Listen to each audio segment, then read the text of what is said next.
कृष्णा। आप सब कैसे हैं? मैं बहुत खुश हूँ। आई होप आप सब हरे कृष्ण महामंत्र को बहुत गंभीरता से ले रहे हैं और ये समझ रहे हैं कि ये मनुष्य जन्म बहुत ही मुश्किल से मिला है और बहुत ही सस्ते में ये ख़त्म हो सकता है और ये होना नहीं चाहिए। जीवन की सबसे बड़ी दुर्घटना ही यही है कि हमारा जीवन यूं ही बीत जाए। ऐसा नहीं होना चाहिए। अभी हम लोग आसपास अपने कुछ भी घटनाएं होते हुए देख रहे हैं। जैसे कुछ भी एक्सीडेंट हो जाता है, बोट डूब रही है, क्रूज़ डूब रहा है, कितने लोगों की मृत्यु हो जाती है। हम क्यों नहीं सोचते कि ये जिनके साथ हुआ है वो हम भी हो सकते थे। कितनी प्लानिंग्स करते हैं हम लोग, कितनी अनसर्टेन है सब कुछ, अनिश्चित। ये जीवन एक एक क्षण अनिश्चित है। सब कुछ कर रहे हैं। अगर अभी भी हम मृत्यु के बारे में सोचते हैं तो सबसे पहले यही सोचते हैं कि कोई इन्जॉयमेंट तो नहीं रह गया, या फिर मैं किसी से इन्जॉयमेंट लेने में कमी तो नहीं कर रही या कर रहा, या मैं किसी को इन्जॉयमेंट देने में तो कमी नहीं कर रहा। तो ये सब बात हमारे दिमाग में उठती है। पर सबसे इम्पॉर्टेंट चीज़ है, क्या हम अपनी आत्मा को वो इन्जॉयमेंट दे रहे हैं जिसके लिए हमने जन्म लिया है? सिर्फ ये आत्मा की वजह से हम सफ़र कर रहे हैं और उसे ही भूल बैठे हैं। ये तो वैसे हुआ कि फैमिली में एक पर्सन ट्रिप प्लान कर रहा है, हम उसे छोड़ के ही अपने में मस्त हो गए हैं। वही खर्चा कर रहा है, वही इंजॉयमेंट करा रहे हैं, सब कुछ कर रहे हैं, बट हम उसको बिल्कुल इग्नोर कर रहे हैं। तो हमारी जो ये सारे मनुष्य जन्म और इतनी सारी योनियों के जो ट्रिप्स ऑर्गेनाइज हो रहे हैं ना, ये इस आत्मा के द्वारा हो रहे हैं। और इस आत्मा को संतुष्टि देना हमारा पूरा धर्म है। और वो तभी मिल सकती है जब हरे कृष्ण महामंत्र, जब भक्ति करेंगे, भगवान के चरणों में सरेंडर होंगे। अभी भी समय है। ये अनिश्चित समय, ये अनिश्चित जीवन किस क्षण ख़त्म हो जाए कुछ पता नहीं। बहुत जल्दी से जल्दी सिर्फ भगवान से सरेंडरनेस, भगवान को सरेंडरनेस, केवल प्रार्थना कि भगवान कि मेरे को अपनी शरण में लो, मैं अपने आप को आपके चरणों में समर्पित करता हूँ, बस इतना सा। और संतुष्टि का सफ़र शुरू। तो प्लीज़ चैंट हरे कृष्णा कृष्णा कृष्णा हरे हरे, हरे राम राम राम हरे हरे। तो ऐसे ही एक बात बोलती हूँ कि कोई सोचेगा कि धाम में जाके ऐसा क्यों हुआ, वो लोग भगवान का नाम ले रहे थे, उनके साथ ऐसा क्यों हुआ। हो सकता है कि उनकी मृत्यु इससे बहुत बुरी होती, हो सकता है कि वो किसी सड़क में कोई एक्सीडेंट से मरते, हो सकता है कुछ और भयंकर उनके लिए लिखा हो। भगवान की कृपा से धाम में गए हैं। धाम में जाना कोई साधारण बात नहीं होती। मृत्यु तो जहाँ भी होनी है, जिस समय होनी है। पर धाम में आकर मृत्यु को प्राप्त करना, ये बहुत ही कृपा होती है। आपको पता है, लोग प्लान करते हैं, जो धाम की महिमा को, भगवान की महिमा को जानते हैं, वो प्लान करते हैं कि किस प्रकार कुछ ऐसा किया जाए कि मेरे बच्चे का जन्म धाम में हो, या हमारे परिवार में कोई भी यदि शरीर छोड़े तो वो धाम में ही छोड़े। लोग ऐसे प्लानिंग्स करते हैं, इतने खर्चे करते हैं। लोग कहाँ कहाँ से खर्चा करके इतनी मतलब जीर्ण कंडीशन में भी धाम में पहुँचते हैं, सिर्फ अपने शरीर को त्यागने के लिए। और वैसे ऐसे फॉर्चुनेट से आप वहाँ पहुँचे और आपकी मृत्यु हुई है। देखो ये ना, ये कुछ, ये मैं जो साधारण से बोल रही हूँ, एक बहुत बड़ी एक भगवान की लीला है और इसके पीछे भी शास्त्र होते हैं। तो ये अलग चीज़ है। बट मैं आपको एक सिर्फ एक एक वो दे रही हूँ, एक एक बस इंडिकेशन दे रही हूँ कि धाम में पहुँचना इससे सुंदर कुछ भी नहीं है। अंतिम समय में धाम में होना, इससे सुंदर कुछ भी नहीं है।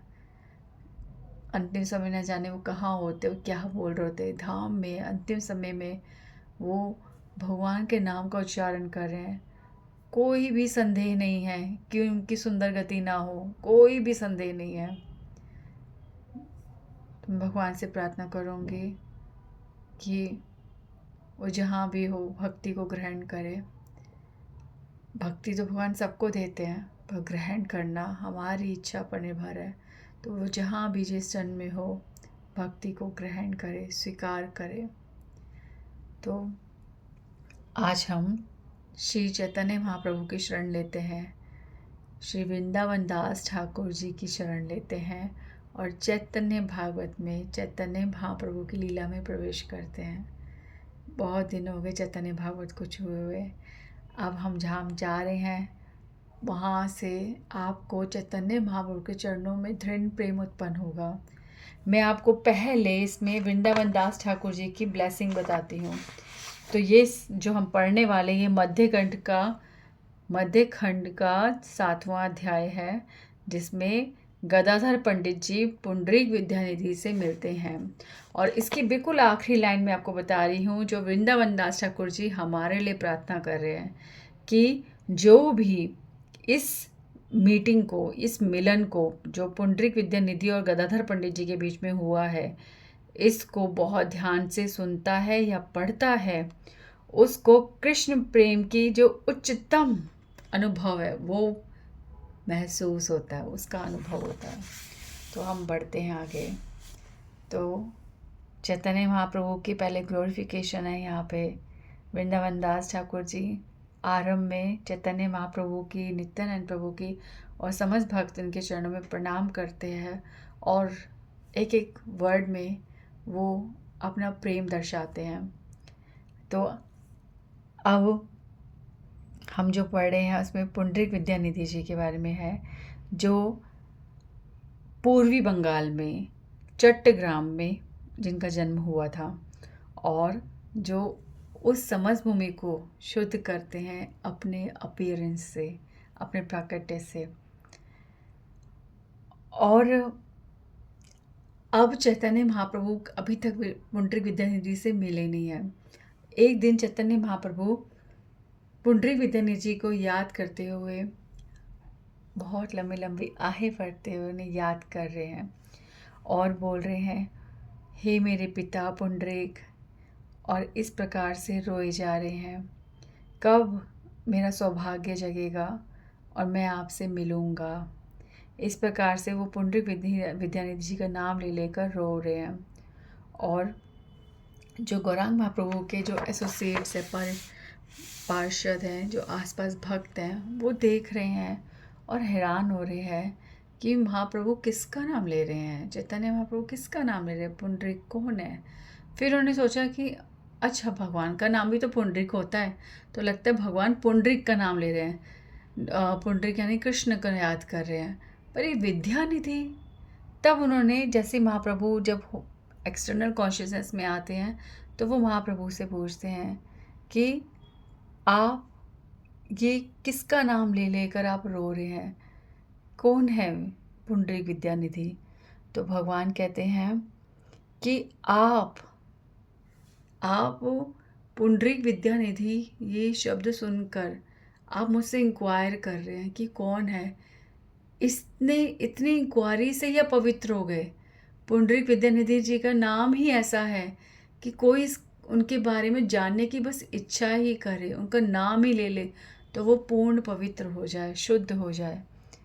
तो इस तरह से महाप्रभु उनका नाम लेने की भी ग्लोरिफिकेशन उनकी बता रहे हैं। तो फिर महाप्रभु कहते हैं कि आप जब उन्हें देखेंगे तो आप पहचान ही नहीं पाएंगे कि वो एक एग्जॉल्टेड डिवोटी हैं, उत्तम भक्त हैं, आप पहचान भी नहीं सकते। दिस हाईली लर्न स्कॉलरी ब्राह्मण वॉज बॉर्न इन चट्टग्राम। तो वो बता रहे हैं कि उनका जन्म चट्टग्राम में हुआ है और वो समस्त प्रकार के वैदिक धर्मों का पालन करते हैं और सब लोग उनका बहुत आदर करते हैं। वो सदैव कृष्ण प्रेम में डूबे रहते हैं और उनको सात्विक भाव प्रकट होते हैं। और वो एक ऐसे भक्त हैं, ध्यान से सुनिए, जिन्होंने आज तक श्री गंगा जी में प्रवेश नहीं करा, स्नान नहीं किया। है ना हैरानी की बात, भगवान से प्रेम है, गंगा जी को कभी नहीं छुआ, ऐसे कैसे? तो वो क्या है, उन्होंने स्नान इसलिए नहीं करा क्योंकि यदि वह गंगा जी में स्नान करेंगे तो उनके पैर गंगा जी को लगेंगे, इसलिए कभी भी उन्होंने गंगा जी में प्रवेश नहीं करा। और वह नित्य श्री गंगा जी को प्रणाम करने जाते हैं, पर कब जाते हैं? जब गंगा का तट बिल्कुल निर्जन हो जाता है, कोई भी वहाँ नहीं होता, क्योंकि वो देख नहीं सकते कि कोई वहाँ पे कुल्ली कर रहा है, कोई वहाँ पे कपड़े धो रहा है, कोई स्नान कर रहा है और गंगा जी के जल का इस प्रकार से निरादर कर रहा है। तो पुंडरीक विद्यानिधि जी यह नहीं देख सकते, इसलिए वह उस समय ही जाते हैं स्नान वहाँ पे प्रणाम करने गंगा जी को, जब वहाँ पे कोई भी नहीं होता। और वह जब भी कोई भी धार्मिक कार्य करते हैं, अनुष्ठान करते हैं, अपना भजन करते हैं, तो पहले वो गंगा जी का पान करते हैं, गंगा जी के द्वारा अपने आप को शुद्ध करते हैं, तभी वह कुछ करते हैं। तो इस प्रकार से उनका आदर, वो गंगा जी को इतना, सोचो ना यार, गंगा जी में कभी प्रवेश ही नहीं करा, तो बड़े बड़े स्कॉलर्स को, पंडितों को वो दिखाते हैं कि गंगा जी की महिमा क्या है और कैसे उनका आदर किया जाता है। और अभी वह चट्टग्राम में है, पर वो जल्दी ही नवद्वीप में आएंगे, उनका एक घर नवद्वीप में भी है, ठीक है। और उनको कोई नहीं पहचान सकता एक बार में देखकर, कोई भी उनको पहली दृष्टि में यही सोचेगा कि वह एक भौतिक व्यक्ति हैं। तो मैं बहुत इच्छा कर रहा हूँ कोई जाए और मेरे प्रीतम को मेरे पास लाए। जाओ, कहीं से पुंडरीक विद्यानिधि को लेकर आओ, मैं उनसे मिलना चाहता हूँ। इस तरह से महाप्रभु उस वैष्णव से प्रार्थना कर रहे हैं। और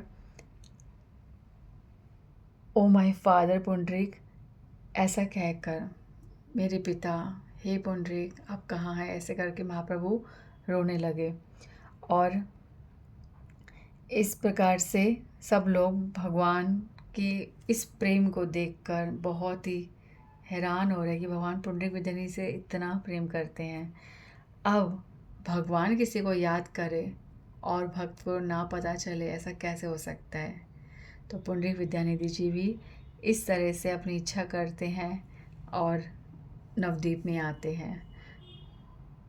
और उनको देखकर वो बहुत ऑर्डिनरी मैन लगते हैं, वो बहुत ही लैविश,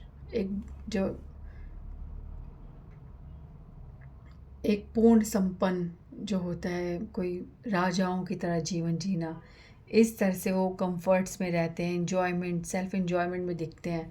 कोई बाहर ये दृष्टि से अगर उनको देखेगा, सिर्फ मुकुंद के अलावा कोई भी पुंडरीक विद्यानिधि जी के अराइवल के बारे में नहीं जानता। मतलब नवद्वीप में वो आए हुए हैं, पर सब उनको एक, जैसे एक प्रिंस होता है वैसे, कि कोई राजा का पुत्र, कोई राजा हो, उस तरह से कोई बहुत ऐश्वर्यवान व्यक्ति नवद्वीप में है, बस इतना जानते हैं। पर केवल मुकुंद जो है वो जानते हैं कि पुंडरीक विद्यानिधि जी की बहुत ही उत्तम भक्त हैं जो नवद्वीप में आए हैं। पुंडरीक विद्यानिधि जी, मुकुंद जी, और मुकुंद जी के ब्रदर जो वासुदेव दत्त जी हैं, वो दोनों भी चट्टग्राम के हैं, इसलिए वह पुंडरीक विद्यानिधि जी के बारे में बहुत अच्छे से जानते हैं कि वो कितने बड़े भक्त हैं, ठीक है। तो अब गदाधर पंडित और मुकुंद जी दोनों बहुत ही घनिष्ठ मित्र हैं, ठीक है। तो मुकुंद जी पुंडरीक विद्यानिधि जी को पास गदाधर पंडित जी को लेके जाते हैं और रास्ते में बात करते हैं कि गदाधर, आज मैं तुम्हारे को एक ऐसे वैष्णव से मिलाता हूँ जिससे तुम्हें देखकर ही आनंद आ जाएगा। तुम सदैव वैष्णवों का ही संग करना चाहते हो, तो आज तुम्हारे को इतने एग्जॉल्टेड भक्त से मैं मिलवा रहा हूँ, तुम्हें बहुत प्रसन्नता होगी। और अगर तुम मुझे कुछ भी इसे ऋण समझो या कुछ लौटाना चाहो, तो मुझे एक भाव अपने हृदय में रखना कि मैं हमेशा तुम्हारी सेवा में हूँ। मतलब ये मित्रता कि मैं हमेशा तुम्हारी सेवा करना चाहता हूँ। और अगर मतलब वो कह रहे हैं कि अगर तुम संतुष्ट होते हो भक्त को मिलकर, तो मैं तुम्हारी सेवा कर रहा हूँ। तो ये सेवा किस प्रकार से होती है, सेवा क्या होती है कि एक व्यक्ति को भगवान और भक्त से मिलाना, उसके बारे में सुनाना, उनके दर्शन कराना, यही असली मित्र है, यही असली मित्रता है। तो गदाधर पंडित जी बहुत एक्साइटेड है कि वो आज एक भक्त से मिलेंगे, और फिर वहाँ पहुँचते हैं उनके घर पे, पुंडरीक विद्यानिधि जी घर पे, और मुकुंद जी गदाधर पंडित जी का परिचय कराते हैं विद्यानिधि जी से कि ये गदाधर है और ये माधव मिश्र के पुत्र हैं और ये ब्राह्मण परिवार से हैं, और इन्होंने बचपन से ही बहुत भक्ति की है और सदैव भक्तों का ही संग किया है। तो जब इन्होंने सुना कि आप यहाँ पर नवद्वीप में आए हैं, तो मैंने आपसे मिलाने ले आया हूँ।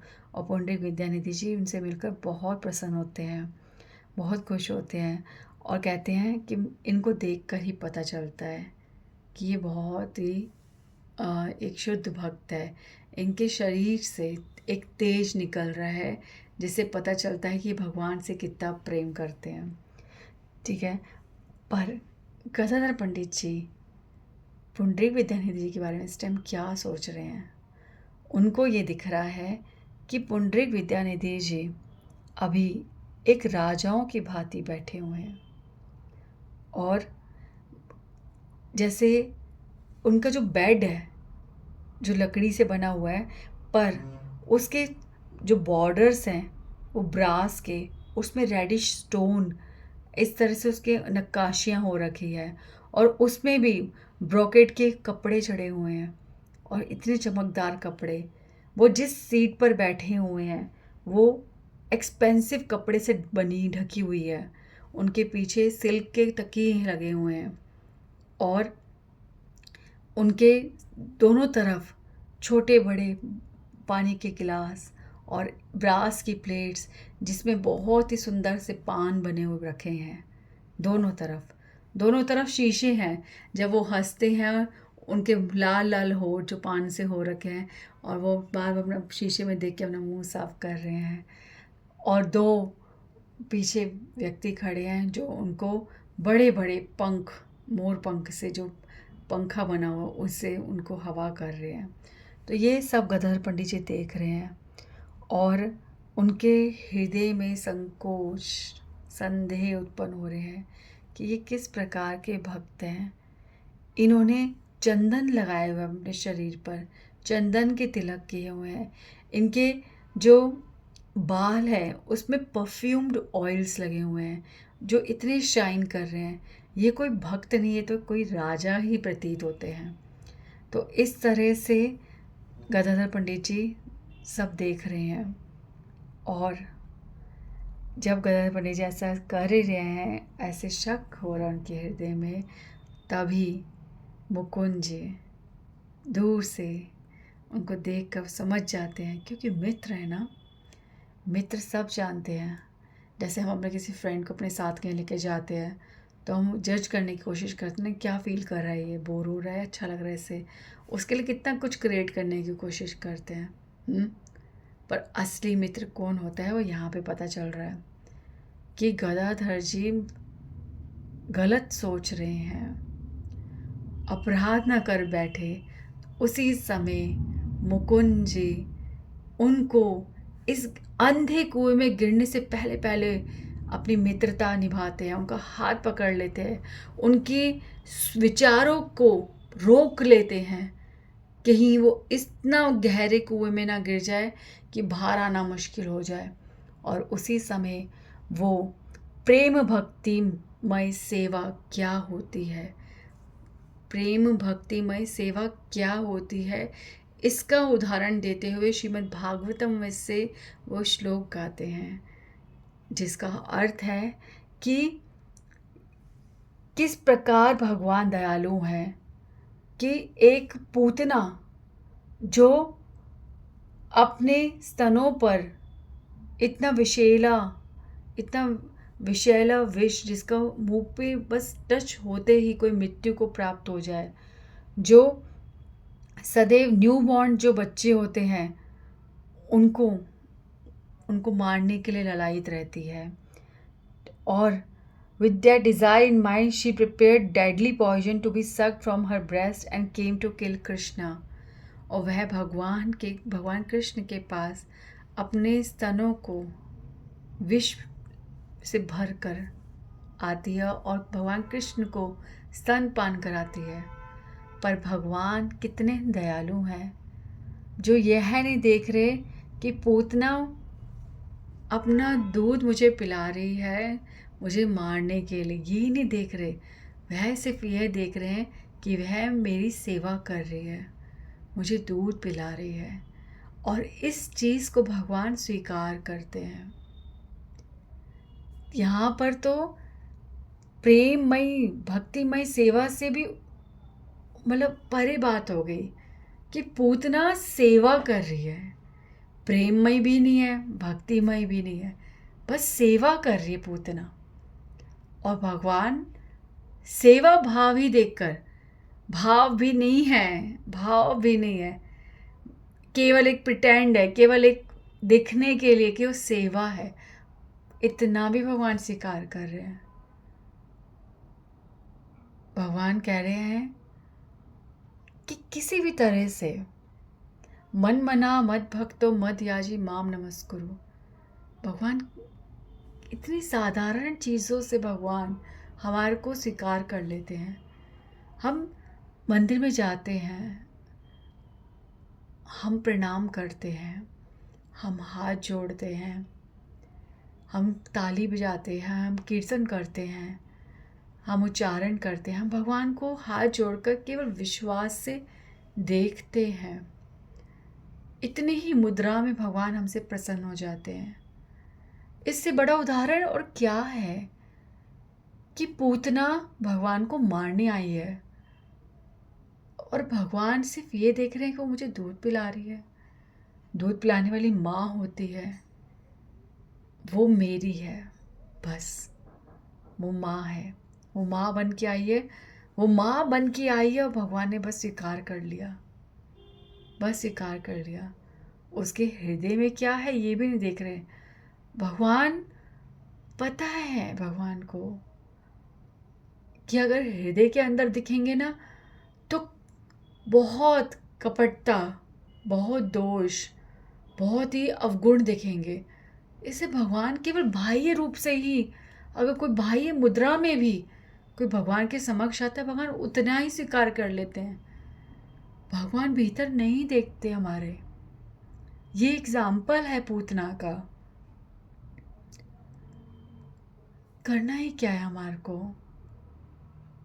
हम तो अभी ऐसा हो गया है, मंदिर में हाथ तक नहीं जोड़ते बच्चे, सब फॉरेनर। मैंने कहा था ना, फॉरेनर कौन है? फॉरेनर वो होते हैं जिनको भगवान राम कृष्ण अपनी भारत भूमि के सभ्यता, अपनी भारत भूमि के अध्यात्म के बारे में ही नहीं पता, वो फॉरेनर्स है। और ये फॉरेनर वर्ड सुन के बहुत अच्छा लगता है। Oh foreigner, oh NRI, no, बहुत ही धूर्त शब्द है फॉरेनर मतलब you are unknown to who you are. ये सब अच्छा नहीं है। आप किस तरह से बिहेव करते हो। आपको कोई मंदिर लेके आया है, आप कैसा ऑकवर्ड फील कराते हो, कितने ऑकवर्ड होते हो। अच्छा चुनामित लेना, अच्छा आगे हाथ करो, कहना क्या पड़ता है, अच्छा ये है, ऐसे है, ऐसे सुनते हैं फिर भी ऐसे सुनते हैं ज्ञानी। अच्छा, जैसे आप एक बहुत बड़ी पर्सनैलिटी हो, भगवान से मिलने आए हो। अच्छा ये है, वो है, अच्छा हाँ। मैं आपको जो बोल रही हूँ ना उसका मूल समझो। अगर हम प्रतिदिन भगवान के समक्ष आते हैं, मत चिंता करो हमारे अंदर के दोषों की, केवल भगवान के सम्मुख आना ही काफ़ी है।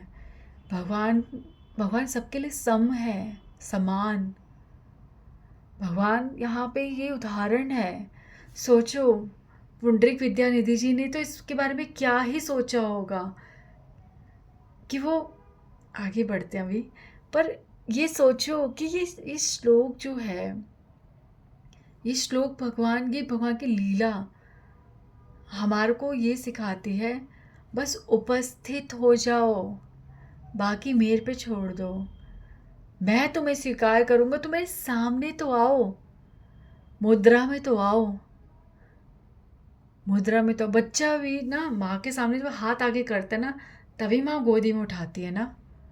बच्चा शांति से इधर उधर खड़ा है, घूम रहा है, तो माँ थोड़ा उठाती है।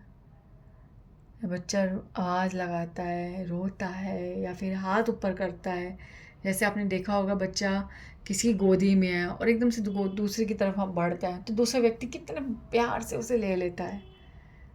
तो वैसे ही एक मुद्रा तो करनी पड़ेगी ना, कुछ तो करना पड़ेगा ना भगवान के लिए। कितना साधारण है, मन मना मद भक्तो, मेरे भक्त बनो, मुझे प्रणाम करो। अरे भगवान अहंकार थोड़ा दिखा रहे हैं। मूर्ख होते हैं जो ये सोचते हैं कि भगवान अहंकार कह रहे हैं। अरे कौन बोल रहा है, और बताओ। श्री हरि भगवान, केवल भगवान, केवल राम, केवल कृष्ण, केवल भगवान, परम भगवान ही इस तरह से बोलते हैं मैं।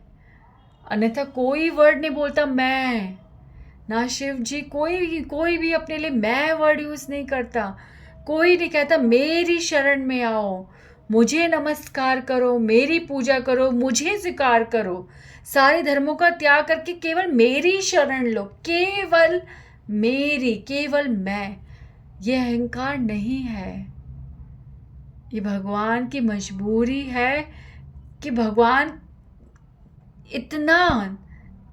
दीन हो जाते हैं, इतने दयाल हो जाते हैं कि स्पष्ट कह रहे हैं मैं, मेरी शरण। बस इतना सा ही करना हमें, केवल नमस्कार कर दो, केवल प्रणाम कर दो, केवल सरेंडरनेस की भावना, और नहीं तो आँखों में विनम्रता और बहुत हृदय से दर्शन, या असहाय होके खड़े हो जाओ कि प्रभु कुछ समझ नहीं आता, कुछ भी, सब कुछ स्वीकार कर लेते हैं। पूतना तो कपट से भरी हुई है, पर सेवा कर रही है, यानी कि भगवान सेवा से बहुत प्रसन्न होते हैं, और सबसे ज़्यादा भगवान प्रसन्न होते हैं अपने भक्तों की सेवा से। तो इतना से ही बात है।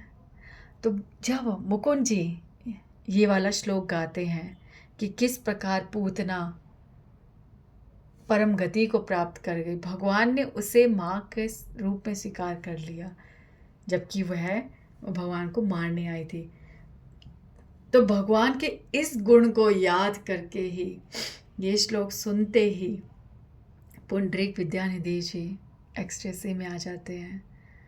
उनके अंदर सारे प्रेम विकार उत्पन्न हो जाते हैं, आँखों से अश्रु, अपने आसपास सब चीज़ों को वो इधर उधर फेंक रहे हैं, अपने आप को संभाल नहीं पा रहे। कृष्ण कृष्ण कृष्ण कृष्ण, धाई तव पाछे पाछे, भगवान को ढूंढ रहे हैं, भगवान को पुकार रहे हैं। और 3 पहर तक पुंडरीक विद्यानिधि जी फिर मतलब समाधि में चले जाते हैं, बेहोश पड़े रहते हैं, और भीतर ही भीतर भगवान का दर्शन कर रहे हैं। तो जब गदाधर पंडित जी ये देखते हैं, ये मैं क्या कर रहा था, मैं तो इनको एक भौतिक व्यक्ति समझ रहा था, एक भौतिक ऐश्वर्यवान व्यक्ति, मैंने मैंने क्या कर डाला। और वो मुकुंद जी को गले लग जाते हैं और रोए जा रहे हैं, रोए जा रहे हैं, रोए जा रहे हैं कि तुम सच्ची में मित्र हो, जो मेरे हृदय की, मेरे मेरे बुद्धि की दशा को एकदम समझ गए और मुझे बचा लिया। मेरे सामने इस भक्त का रूप प्रकट कर दिया जिसको मैं नहीं देख पा रहा था। बुद्धि से भक्त और भगवान दोनों को नहीं देखा जा सकता। चैतन्य महाप्रभु की लीला अपार है, अनंत है, और उसमें अनंत चीजें हैं, अनंत शिक्षाएं हैं। भगवान कितने स्पष्टता से कह रहे हैं इस लीला के द्वारा कि भक्त को बाह्य रूप से पहचानना बहुत कठिन है। एक भक्त दिख रहा हो भक्त और भक्त मान लेना, ये भी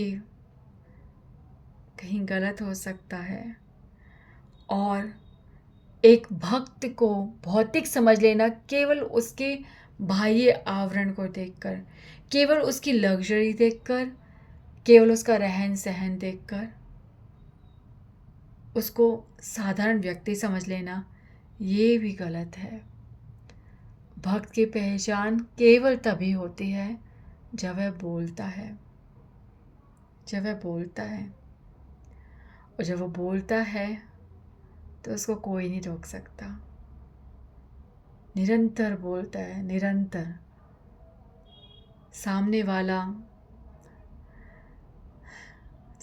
थक जाता है पर बोलने वाला नहीं थकता।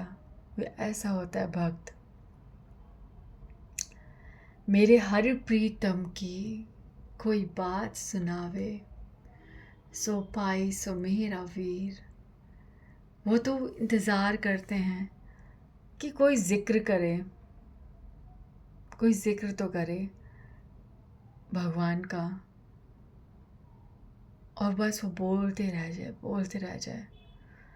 वो तो प्रतीक्षा करते हैं उन कानों की, एक ऐसे हृदय की जो जिज्ञासा करे और उन्हें मौका दे भगवान के बारे में बोलने का। तो भक्त को बहुत लिमिटेड बना लिया है। और यहाँ पर ये भी शिक्षा है, यदि आप सोच रहे हैं कि भगवान चाहते हैं आपसे कि यू मस्ट लुक लाइक अ भक्त, अगर आप ऐसा चाहते हैं तो बहुत अच्छी बात है। आप ऐसा स्वीकार करते हो बहुत ही सुंदर है। आप तिलक धारण करो, आप वैष्णव ड्रेस पहनो, आप भक्त दिखो, बहुत सुंदर है। पर यदि आपको ऐसा लगता है कि आपकी ऐसी स्वीकृति नहीं है, आपकी ऐसी इच्छा नहीं है, या आपकी ऐसी परिस्थिति नहीं है, तो कोई दिक्कत नहीं है। ये लीला हमारे लिए उदाहरण है कि भगवान भक्त स्वीकार करते हैं। आवरण भगवान के लिए आवश्यकता नहीं है। हम किन वस्त्रों में हैं, किस रूप में हैं, यह है नहीं। भगवान भगवान जो स्वीकार करते हैं ना, तो भगवान, जैसे मैंने अभी बोला, मुद्रा, ठीक है। कोई भी कोई कोई भी व्यक्ति जो आराम स्थिति में है, तो भगवान उसको किसी भी रूप में बस मुद्रा देखते हैं कि हाँ, बस मुझे पुकार रहा है, एक इशारा दे रहा है, और भगवान सीधा स्वीकार कर लेते हैं। पर जो भक्त होते हैं ना, जो ये जान जाते हैं कि भगवान उनके हृदय के हर विचार, हर भाव, हर हर हर करवट के साक्षी हैं, तब वह बिल्कुल निर्भय होकर रहते हैं। उनको पता है कि भगवान उन्हें हर क्षण स्वीकार कर रहे हैं, हर क्षण स्वीकार कर रहे हैं।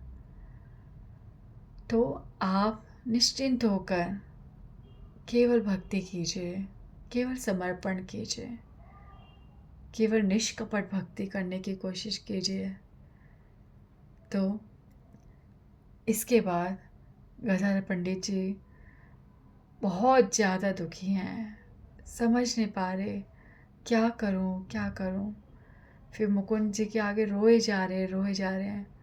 और मुकुंद जी को कहते हैं कि मैं कैसे इस अपराध से बचूंगा, मैंने कैसा ये पाप कर डाला, मैंने क्या सोच लिया पुंडरीक विद्यानिधि जी के बारे में, मैंने उन्हें कैसे भौतिक व्यक्ति देख लिया, मैंने ये भी कैसे सोच लिया कि तुमने जब मुझे कहा कि तुम मुझे एक वैष्णव से मिलाने जा रहे हो तो मेरे को संदेह तो करना ही नहीं चाहिए था मुकुंद, क्योंकि तुम तो जानते हो मेरा स्वभाव कि मैं वैष्णवों से ही मिलता हूँ और निश्चित तुम मुझे वैष्णव से ही मिलाने वाले हो। मैंने एक तरह से तुम पर भी संदेह किया है, मुझे क्षमा करो। मुझे ऐसा लगता है कि एक व्यक्ति जब भगवान की भक्ति करता है, एग्जैक्टली वहाँ से आपको पढ़ती हूँ, all the devotees who have surrendered to the Lord by the process of devotional service have accepted the shelter and instructions of a guide. कोई भी भक्त जब भगवान को समर्पित होता है तो वह भक्तिमय सेवा द्वारा, ठीक है, किसी की शरण लेता है, वो किसी गुरु के अंडर निर्देश पाता है और वैसे ही भगवान की सेवा करता है। पर मेरे पास ऐसा कोई भी निर्देशक नहीं है, ऐसे गुरु मेरे पास अब तक नहीं है। तो मैंने यह निर्णय किया है मुकुंद कि मैं पुंडरीक विद्यानिधि जी के चरणों में सदैव के लिए समर्पित हो जाऊं और उनको अपना गुरु स्वीकार करूं, क्योंकि एक गुरु ही है जो अपने शिष्य के समस्त अपराधों को तत्क्षण माफ़ कर देते हैं। तो मेरे अपराधों के क्षमा नहीं है, पर यदि मैं उनका शिष्य बन जाऊंगा तो मुझे अवश्य मेरे इन पापों को जो मैं अब कर बैठा हूँ उससे मुझे निवारण प्रदान करेंगे। और मुकुंद ये सुनकर बहुत प्रसन्न होते हैं, उनकी पीठ थपथपाते हैं और गले लग जाते हैं कि गदाधर तुमने बहुत सुंदर निर्णय लिया है, बहुत सुंदर, साधु साधु साधु, बहुत सुंदर निर्णय लिया है। अब पुंडरीक विद्यानिधि जी 6 घंटे बाद एक्सटर्नल कॉन्शियसनेस में आते हैं और अच्छे से बैठते हैं, शांत है बिल्कुल। तब गदाधर पंडित जी उनको देखकर कि वो संभल गए हैं और वो उनको देखकर बस रोए जा रहे हैं, उनके शरीर उनके आंसुओं से भीगा जा रहा है। जब विद्यानिधि ने देखा कि गदाधर पंडित क्यों रो रहे हैं और वो खड़े हुए, उन्होंने गदाधर पंडित जी को गले लगा लिया, बहुत हृदय से उनको स्पर्श करते पकड़ लिया एकदम। और ये स्पर्श पाकर गदाधर पंडित जी अब और रोने लग गए हैं। अब तो उनके मुख से कोई बात ही नहीं निकल रही, उनका कंठ रुद्ध हो चुका है, एक शब्द निकल रहा। तब मुकुंद जी विद्यानिधि जी को गदाधर पंडित जी के मन की दशा पूरी बताते हैं कि गदाधर पंडित जी के हृदय में संदेह उत्पन्न हो गया था आपकी इस एक्स्ट्रावेगेंट अपीयरेंस, आपके इस सब विलास को देखकर। पर अब क्योंकि उन्हें सब कुछ पता चल गया है, आपके भक्ति का ज्ञान हो गया है, तो वह आपकी शरण लेना चाहते हैं, आपसे दीक्षा प्राप्त करना चाहते हैं। और मुकुंद जी उन्हें अप्रोच करवा रहे हैं, उनके लिए प्रार्थना कर रहे हैं कि पुंडरीक विद्यानिधि जी, गदाधर बचपन से ही एक रिनाउंस्ड डिवोटी है, विरागी भक्त है। जब से वह बड़े हुए हैं उनकी स्पिरिचुअल रियलाइजेशन में और वो मैच्योर हो जा रहे हैं, और वो माधव मिश्र के पुत्र हैं, एक ब्राह्मण पुत्र हैं, और अपने बचपन से ही उन्होंने केवल भक्ति की है। आज वह आपको अपने गुरु के रूप में स्वीकार करना चाहते हैं। और गदाधर पंडित जी के इस हृदय को देखकर, उनके ऐसे गुणों को देखकर पुंडरीक विद्यानिधि जी बहुत प्रसन्न होते हैं और वह स्वीकार करते हैं और हाँ करते हैं कि हाँ, मैं गदाधर पंडित को दीक्षा दूंगा। इस प्रकार से वो प्रसन्न होते हैं। तो पुंडरीक विद्यानिधि जी ने उन्हें श्योर करा। अब सब कुछ हो गया, इस तरह से सब अपने घर चले गए। अब रात के समय जब सब लोग सो चुके हैं, पुंडरीक विद्यानिधि जी अवसर पाते ही गौरांग महाप्रभु के पास चले गए और गौरांग महाप्रभु के चरणों में प्रणाम किया और बोल रहे हैं,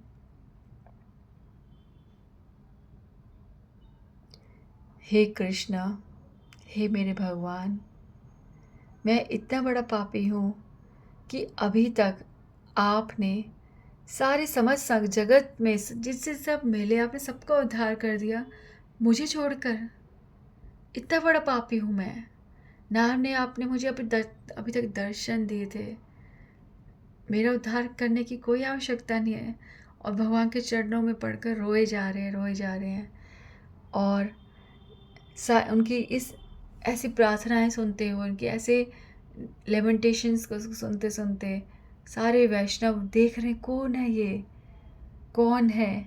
और जैसे ही भगवान बोलते हैं, पुंडरीक विद्यानिधि आप मेरे पिता हो, इस प्रकार के सुनते ही उनको उठा रहे हैं, उनको गले लगा रहे हैं और सब लोग हैरान हो गए देख के कि ये है पुंडरीक विद्यानिधि जी, इतने बड़े भक्त। उनकी एक्सटेसी देखकर सब लोग अचंभित हो गए हैं और भगवान ने उनको गले लगा लिया है।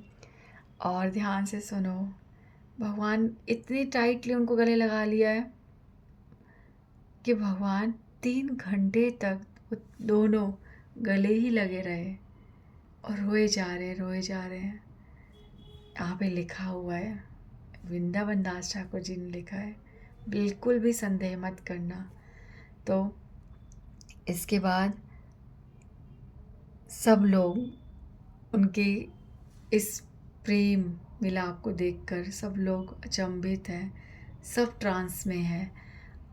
अब lord Gaursundar held Pundarik Vidyanidhi in a loving embrace, wetting him with tears. Understanding how dear Pundarik was to the Lord, the devotees immediately felt affection, respect, and a tie of kinship with him. तो इस प्रकार से सब लोग बहुत ही घनिष्ठ संबंध महसूस कर रहे हैं पुंडरीक विद्यानिधि से। जब भगवान का संबंध किसी से घनिष्ठ है तो हम नेचुरली उसके लिए बहुत घनिष्ठता महसूस करते हैं, बहुत प्रेम महसूस करते हैं। तो जब हमें पता चलता है कि भगवान को कोई भक्त है तो हमें नेचुरली हमारे को उसके लिए प्रेम आना ही चाहिए। और प्लीज़ ऐसा नहीं होना चाहिए कि आपको नहीं आ रहा, पर इन केस हम क्योंकि दूषित हैं, कोई भी अपराध का फल हमारा कहीं उठ जाए और हमारे को ऐसा महसूस ना हो, तब भी आप ऐसे समय पर सम्मान ज़रूर कीजिए। पर यह जानकर कि कोई भगवान का प्रेमी भक्त है तो हमें उसको बहुत प्रेम करना चाहिए, बहुत सम्मान देना चाहिए। तो इस तरह से भगवान पुंडरीक विद्यानिधि जी को सबको इंट्रोड्यूस कराते हैं और कहते हैं कि भगवान lord has specially created him to distribute Krishna प्रेम। पुंडरीक विद्यानिधि जी को भगवान ने प्रकट ही इसलिए किया है कि वो कृष्ण प्रेम सबको बांटे। तो इतना भगवान उनको, चैतन्य महाप्रभु पुंडरीक विद्यानिधि जी को ग्लोरीफाई कर रहे हैं और इस प्रकार से सब लोग हरि हरि बोल रहे हैं और सब बहुत ही आनंद में हैं। और पुंडरीक विद्यानिधि जी अभी भी, जब चैतन्य महाप्रभु इतना उनके बारे में बोल रहे हैं, पर पुंडरीक विद्यानिधि जी केवल उनको देख रहे हैं। अभी तक वो इंटरनल कॉन्शियसनेस में वो बाहर नहीं आ रहे, वो आ नहीं पा रहे हैं, वो कुछ भी उनको आसपास की कोई सुध नहीं है, कुछ भी नहीं है। पर जैसे वो होश में आते हैं और देखते हैं चारों तरफ भक्त है, वो प्रत्येक भक्त को प्रणाम करते हैं, अद्वैत आचार्य को प्रणाम करते हैं, सबको प्रणाम करके गले लगते हैं और सबसे मिलते हैं अच्छे से। तो ये हमारे पुंडरीक विद्यानिधि जी और गदाधर पंडित जी का मिलन था। और गदाधर पंडित जी चैतन्य महाप्रभु के पास आते हैं, उनको बताते हैं कि महाप्रभु मुझे आज्ञा दीजिए कि मैं श्री पुंडरीक विद्यानिधि जी को अपने गुरु के रूप में स्वीकार करूं। और चैतन्य महाप्रभु कहते हैं कि तुम दोनों ही मेरे प्रेमी भक्त हो, तुम्हारे जैसा आदर्श शिष्य और पुंडरीक विद्यानिधि जैसा आदर्श गुरु, ऐसा मिलन असंभव है। तो बढ़ो, करो, अवश्य स्वीकार करो। और पुंडरीक विद्यानिधि जी बहुत प्रसन्नता से गंगाधर पंडित जी को दीक्षा प्रदान करते हैं। तो ये बहुत सुंदर था, बहुत सुंदर। आई होप पुंडरीक विद्यानिधि जी के चरणों में हमारे को प्रेम उत्पन्न हो, हम ये सब सुनकर उनके दर्शन को महसूस करें, उनके आशीर्वाद पाएं और भक्ति में और दृढ़ होए, स्ट्रॉन्ग होए और दृढ़ता से भगवान के चरणों में अपना समर्पण दिखाएं। हरे कृष्णा कृष्णा कृष्णा हरे हरे, हरे राम राम राम हरे हरे। श्री राधे।